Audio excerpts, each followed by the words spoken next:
And this is how I've lost over 30 pounds being out here. 16 months, 30 pounds.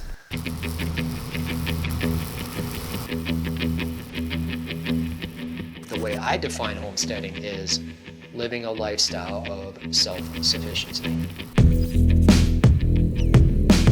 These things really are little dinosaurs, I'm telling you. One of the problems with our society is that we're not allowed to fail. And when you burn your eyes when you're welding, it feels like sandpaper in your eyes. They know it's feeding time. It's trying to see what I can make out of nothing. I want to keep the landscape as natural as possible.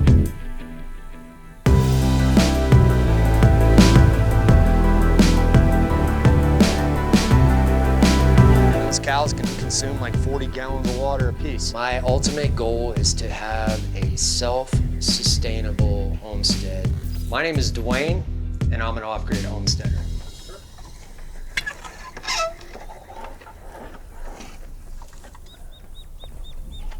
I feed them twice a day, actually, so that way no food goes to waste. And the reason I feed them twice a day right now is because I have birds that come in here and try to take their food.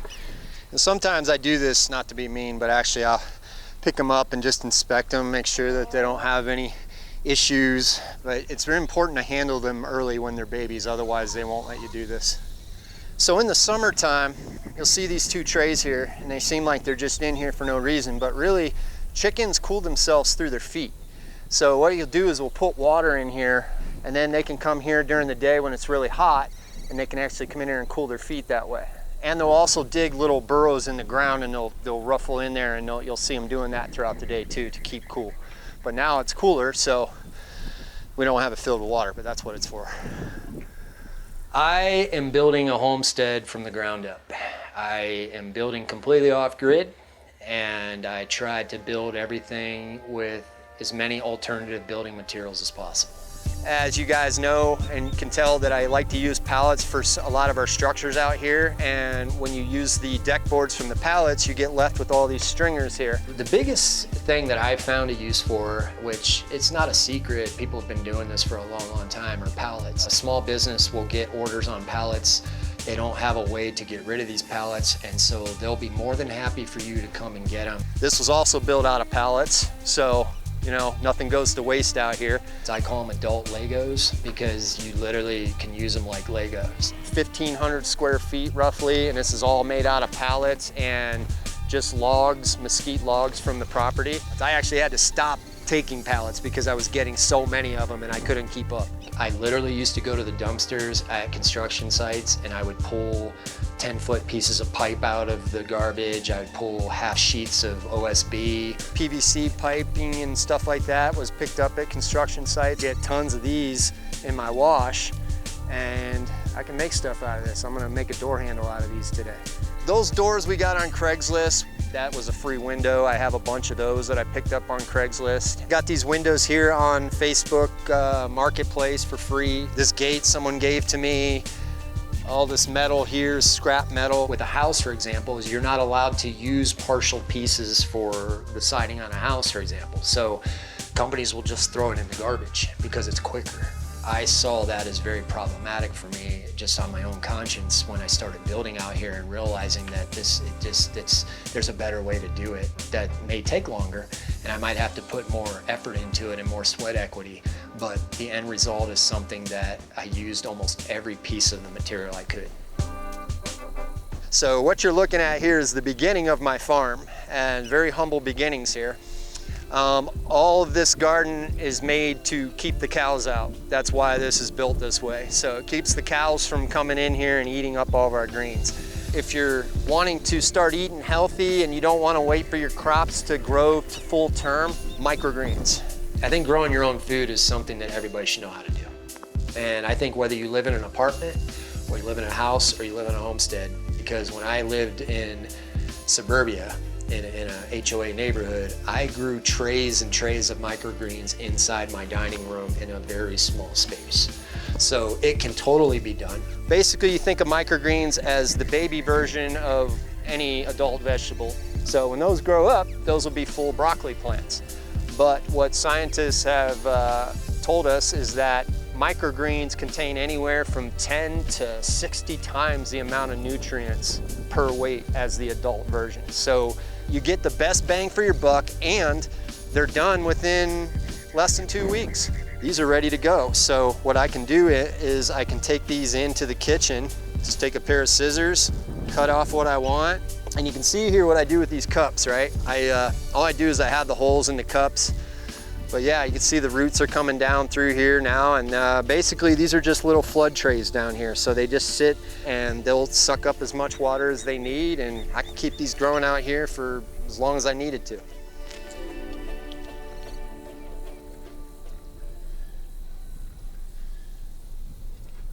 So you can see all the hoof prints from the cows, right? See all these hoof prints? That's because the cows, in order to get water, they come over here when this fills up with water, and until I fence them out, they come over here and they just drink this water, and those cows can consume like 40 gallons of water apiece. It's roughly 14,000 gallon capacity in this area right here, okay? In order to get that quick of a catchment, like to get 14,000 gallons of water, I would need over 40,000 square foot of catchment area to get that water. Now, of course, that sounds all good, but then there's the other side of it. Well, that's good, but what about filtration? This is about a 3,500 gallon capacity swimming pool, but what I've done is I put the water in here, and now the water will eventually be treated with the flocculant and the coagulant. One of them combines the particles together to make bigger particles, and the other one sinks them to the bottom and separates them out of the water.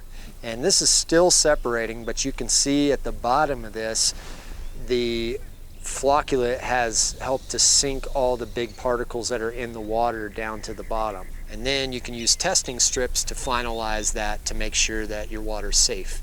And I wouldn't even drink this water, to be honest. This is stuff that you would use for showering, dishes, all that stuff. But you know, drinking water, you know, you can also do it for that, but that's one of those things we're still working out the bugs on that to see if we're feeling confident enough to drink it. But so far, so good. To me, being self-sufficient is important because we live in a society of instant gratification. Everything our parents or grandparents used to know how to do, if you notice, we don't know how to do any of it. We became completely dependent on the machine, basically. Everything is controlled by corporations, government, or some other entity. So you literally don't have to know how to do anything anymore. And that to me is a scary thing. You know, to me, that's how your rights slowly get taken away, because you don't even realize they're being taken away until it's too late. And then you want to have chickens. And you go, you're not allowed to have chickens. Why not? Because the HOA says so. Well, why do they say so? Because you moved here. Learning to be self-sufficient is something that I always admired, I guess, about older generations, was that they knew how to do things, you know, and we don't really know how to do much anymore. That's our garbage, and this is a result of us recycling since we've been here. We actually have been recycling from day one, and we realized real quick that there's no garbage collection out here. So we had to figure out, what are we gonna do with our trash? We do have a certain amount of garbage that has to go to the dump, and unfortunately it's garbage because we just haven't figured out a way to reuse it. This is the side of homesteading that most people aren't gonna show you because it doesn't get clicks, but this is reality. Most of this will go to the dump, and I'll have to take my truck, load it up, take it to the dump, and I pay for that. And you get a real intimate understanding of where your garbage goes when you actually have to do it yourself. I'm sure everybody knows it goes to the dump, but you don't actually see the dump, so you don't actually have to experience and see how dirty this process is, and it makes you realize how much garbage we make. Out of sight, out of mind is, in my opinion, probably the biggest problem. I think that with water too, so that's a big one.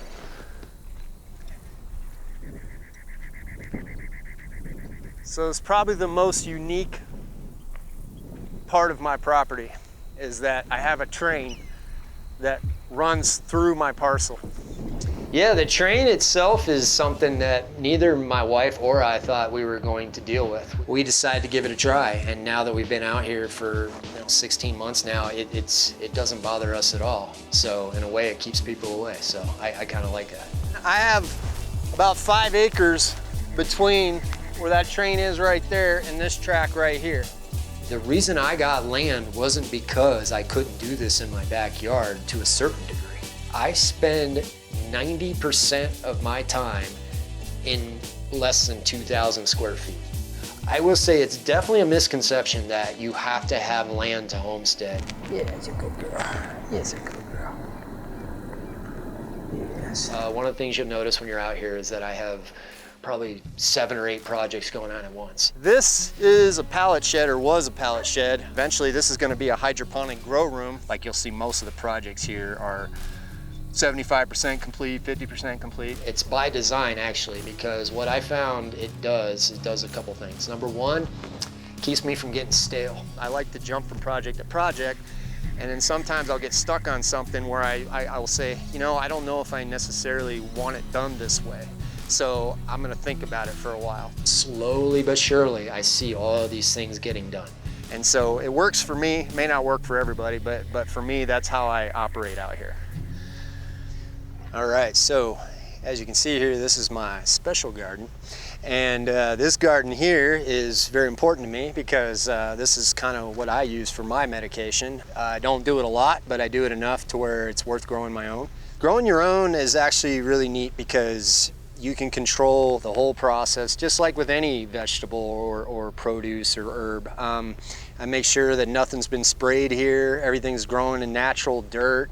I started these from seed. There's different varieties here. I will look at the trichomes on my plants using a magnifying glass. You can look and see if the hairs are either clear, milky, or even amber. So for me, being an older guy in my 40s, I don't like the new stuff where you go in and you just get blitzed and you can't talk or walk for 3 or 4 hours. I need something that I can actually do it and still be able to work all day. So that's what I do. Well, right now I have a knife on me, so I'll just use that and I'll chop this one off right there, and then I'm gonna take it in and dry it out, and then I'll shave all the leaves off of it. So that's what I do here. As you can see, this is the earth bag building. So you can see here, I used logs from the property. I got these logs, cut them down. These are from dead trees, so I didn't try not to use the live ones. Yeah, this was done by myself. My wife helped a few times, but everything you guys see down here, I built by myself. So this was built with sandbags, about 1,000 sandbags. The favorite thing that I'm most proud of is the earth bag building, for sure. It took me 975 bags to build the earth bag building. I simply shovel the dirt, run it down the screen like that. You have your sifted dirt. Now you're gonna get a pail that you wanna fill up. And then I just slowly fill these bags up. But then there's all these other steps here. Then you're gonna do is you're gonna take barbed wire on a spool like this. Now what this does is this, once you tamp the next level down on these bags, it creates like a Velcro. You want to go in between them, just like you do laying bricks. So I would be doing that, and then I would go across that way. So I'm gonna be building a house out here, and I might hire a couple things out here and there, just depending on where I'm at with the process. But ultimately, I'm building an earth bag house, a hybrid between an earth bag and a traditional build. I'm gonna be incorporating some welding and some steel trusses into that design. So it's gonna be my own unique build. This is actually going to be a cistern. And the idea is that we're gonna have this swimming pool filled with fresh water, but I'm gonna be putting steel trusses across the top of this, and then the actual roof for this will be its own rain catchment that will feed into the pool itself. So not only can this be filled with the water we collect from our rain catchment on the roofs here, this will also have a roof that will feed directly in through here. Hopefully, eventually, it's gonna all be rainwater. This is going to have a solar panel on it. This is actually a little pump house. I think what surprises people the most so far is the solar, because people see it and they do exactly what I used to do when I would see something like that. They would see the power wall and just kind of be like, whoa, like that's so complicated. This is for an off-grid well pump. These panels are adjustable as far as like you can raise them and lower them for the angle of the sun. So they're single axis. I think we live in a society where you're not allowed to fail. And I think we have all these safeguards in place to supposedly protect people, but what are you really protecting somebody from? You're protecting them from learning how to do something. It's a combination of welding, fabrication, and also a little electrical, as you'll see here. The thing is that people see that and they think, oh, I would never be able to learn how to do this. I hear that all the time. And I used to think the same thing.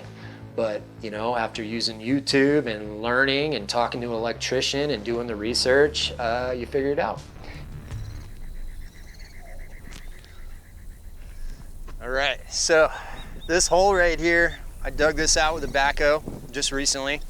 And this is a result of living out here for about 16 months and observing the land and how the water flows out here and where it goes and that kind of thing. The very first week we moved out here, the property completely flooded. This whole area is in a low spot on the property. All the water comes down here and then the wash is right behind you guys. This is about 6,000 gallon capacity right here for water, and this water will be used for the farm operation that I'm gonna have over here, as well as the other hole you're gonna see, which is bigger than this one.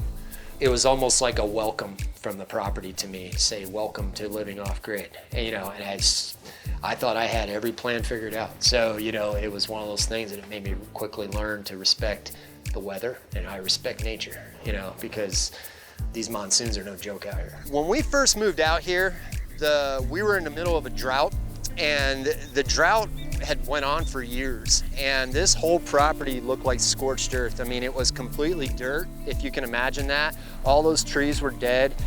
And so one of the things that I wanted to do out here was I wanted to let the vegetation grow and just keep it growing regardless of how ugly it looked, regardless of whether they're weeds or not, because the roots are gonna help with erosion and they help build up the soil. So I just finally knocked down these weeds because they died. And what I'm gonna be doing with all this stuff on the ground here, as you'll see, is I actually will take this into the chicken pen and use this for cover on the ground so nothing goes to waste. I used to get like 6 bales of straw and come in here and spread it out, and between the wind and them, it was a waste of money. So realized the weeds do just the same thing. There's two things that brought me out to this point: mixed martial arts and HOAs. Way long ago, back in the late 90s, early 2000, I was a semi-pro fighter. I fought middleweight, and I met my wife doing it. I breathed it, I lived it. It was my life. That's all I did was train. There was a certain depression that came after doing something physically for so long. You know, your body's just used to it, and it's just something you want to do all the time, and then realizing that that's not going to be your life anymore. And so I really had to find something else to keep my mind occupied. I said, you know, I think I want to practice gardening. These here are just pepper plants that are probably going to die soon. So I started growing a bunch of peppers, and I realized I got these started way too late.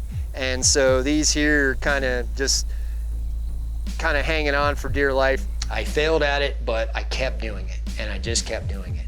Gardening was a gateway to homesteading. And this is how I've lost over 30 pounds being out here. 16 months, 30 pounds. Homesteading checks every single box for me as an ex-fighter, that I can be competitive with it. I can do physical work, which was really important to me. What I'm doing right now is I'm using a caliche bar. I can do squats, I can do curls. So you could get all your exercise you need doing this. I feel that almost anybody can do it, because whether you're living in the suburban, house, or you're living out on a farm, a lifestyle of self-sufficiency means that you practice a lifestyle to be self-sufficient. This right here, these stones here, you'll look at them, they don't think they're that deep in the ground, but they are. And then what I'm gonna do is put them in the loader. Before you come out to Homestead, the most important thing you need to do is start now, not when you get property. That's the biggest mistake I think you can make, is if you want to learn something, learn it now. Don't use all these 100 excuses as to why you can't do it.